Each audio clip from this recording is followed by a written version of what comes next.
लिबास पहन के चले जाते हैं।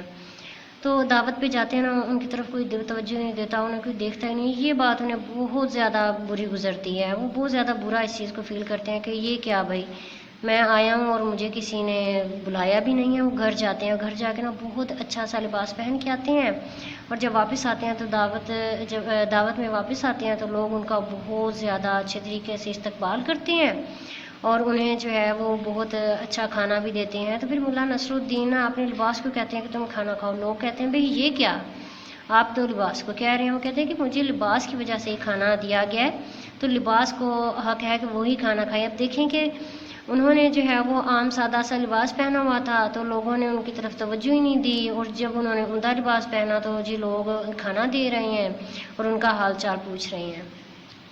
आजकल अक्सर ऐसा हो रहा है ना कि जिसने बहुत ज़्यादा अच्छी ड्रेसिंग की हुई है और जी उसी से बात की जाती है, और जो थोड़ा सा सादा हो या उन्होंने सादा लिबास पहना हो और उसकी तरफ कोई तवज्जो नहीं देता। ऐसा तो नहीं ना होना चाहिए। अच्छा जी, दूसरा किस्सा है सवेर दाढ़ी की गवाही। मुल्ला नसरुद्दीन के पास ये गधा है और लोग जो है वो गधा मांग कर ले जाते थे और उस पर इतना बोझ लाद देते थे कि वो बीमार हो जाता था। और एक दिन क्या हुआ कि एक दोस्त जो है वो मुल्ला नसरुद्दीन से उनका गधा मांगने आया, और उन्होंने कहा जी गधा घर पे कोई नहीं है। तो क्या होता है कि इतनी देर में ना गधे की आवाज़ आना शुरू हो जाती है। तो मुल्ला के जो हमसाए वो कहते हैं कि ये क्या, आप तो झूठ बोल रहे थे, घर में तो गधा है ही कोई नहीं। वो मुल्ला साहब कहते हैं कि ये अजीब बात है कि आप गधे की आवाज़ पे यकीन कर रहे हैं, मेरी सफ़ेद दाढ़ी पे आपको यकीन ही कोई नहीं है।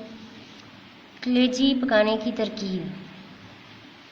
एक दिन मुल्ला नसरुद्दीन कलेजी खरीद लेते हैं और पास उनका दोस्त खड़ा होता है, कहता है कलेजी तो तुमने ले लिया, ख़रीद लिया, पकाओगे कैसे, पकानी आती है?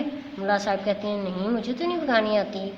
तो वो कहते हैं कि मैं तुम्हें तरकीब लिख देता हूँ, तुम अपनी बीवी को देना और वो पढ़ के पका रहेंगे। अक्सर ऐसा होता है ना कि अगर हमें कोई चीज़ ना पकानी आ रही हो तो हम देख लेते हैं या किसी से पूछ लेते हैं तो वैसे बना लेते हैं।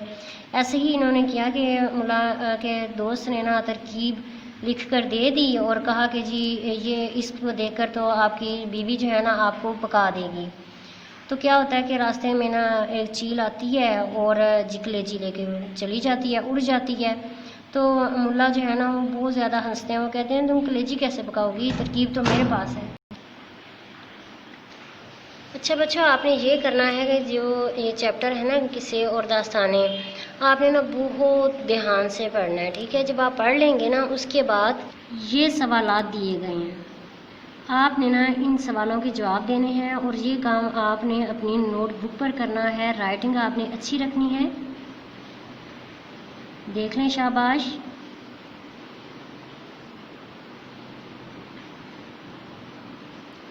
अल्लाह हाफिज़ क्लास।